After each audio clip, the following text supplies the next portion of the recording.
নমস্কার বন্ধুরা, সুভদ্রাদের কিচেনে আপনাদের সকলকে স্বাগত। আশা করি সবাই ভালো আছেন। এই বর্ষার মধ্যে অনেকেরই জ্বরজারি হচ্ছে, তবে মুখে অনেক সময় রুচি থাকে না, কি খাবো ভেবে পাই না। এই সব ভেবে আজকে একটা হেলদি অথচ খুব সহজেই বানিয়ে নেওয়া যায় এরকম একটা রুটি বা ওটসের রুটি, এই রেসিপি নিয়ে চলে এসেছি। খুব সহজেই কিন্তু বানিয়ে নেওয়া যায়।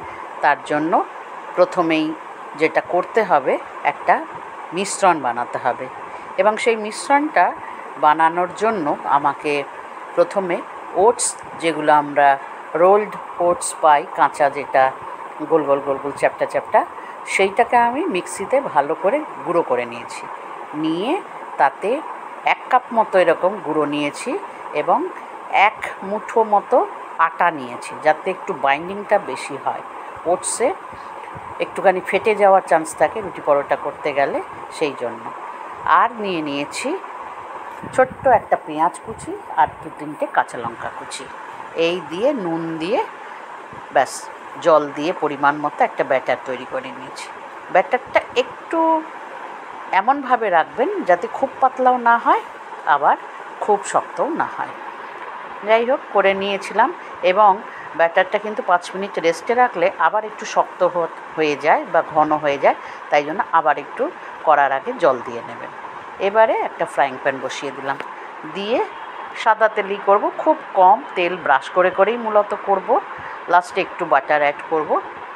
প্রথমে সাদা তেল দিয়ে দিয়েছি, ফ্রাইং প্যান গরম হয়ে যেতে এবারে ওখান থেকে ব্যাটার নিয়ে 2 হাতা মতো ব্যাটার আমি এর মধ্যে ঢেলে দিলাম, এবং ফ্রাইং প্যানটাকে হাত দিয়েই ঘুরিয়ে ঘুরিয়ে তাতে গোল শেপ দেওয়ার চেষ্টা করেছি।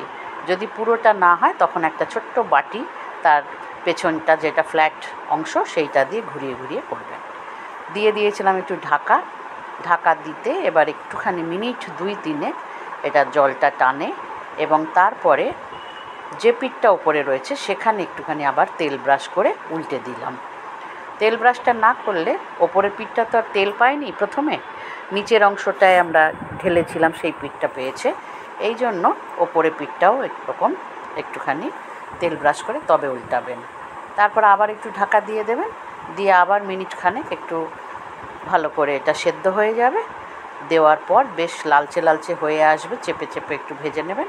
এবারে দেখুন একদম 2-4 ফোঁটা হবে বাটার, এরমভাবেই নিয়েছি। এই যে যতটা এর মধ্যে আমি দিয়েছি সেটাও পুরোটা দিলাম না, দেখলাম তো, তুলে রাখলাম।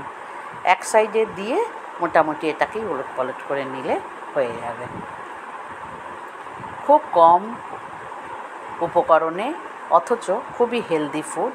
এটা সকালে স্ন্যাক্স হিসেবে, এটার সঙ্গে তেমন কিছুই চাই না।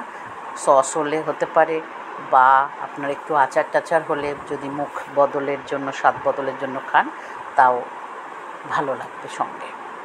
এইভাবে করে করে একে একে করতে হবে। আবার আমি নামিয়ে এটা একটু গরম ক্যাসারোলের মধ্যে রেখে দেবেন, যাতে গরম থাকে।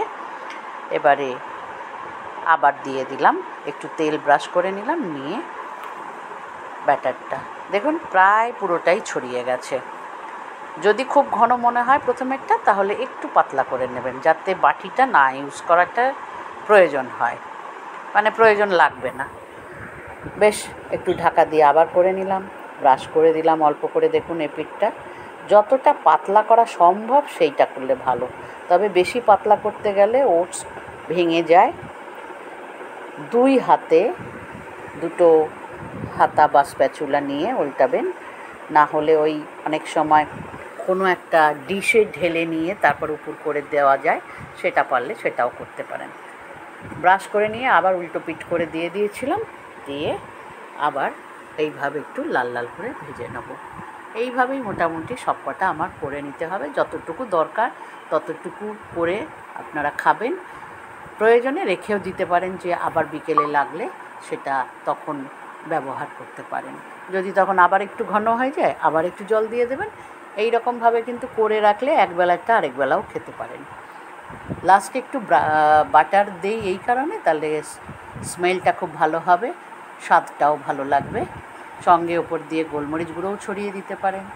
আর যদি কোনো তরকারি যদি এর সঙ্গে খান সেটাও খেতে পারেন, যেরকম মনে করবেন। ভালো লাগলে অবশ্যই করে খাবেন বন্ধুরা, এবং চ্যানেলটিকে কিন্তু সাবস্ক্রাইব করার কথা মনে রাখবেন। কমেন্ট করতে যেন ভুলবেন না। ওটস আপনারা কিভাবে খান সেটা কিন্তু অবশ্যই জানাবেন। আমি আজকে এই ওটসের গোলা রুটি আচারের সঙ্গে পরিবেশন করব। ধন্যবাদ।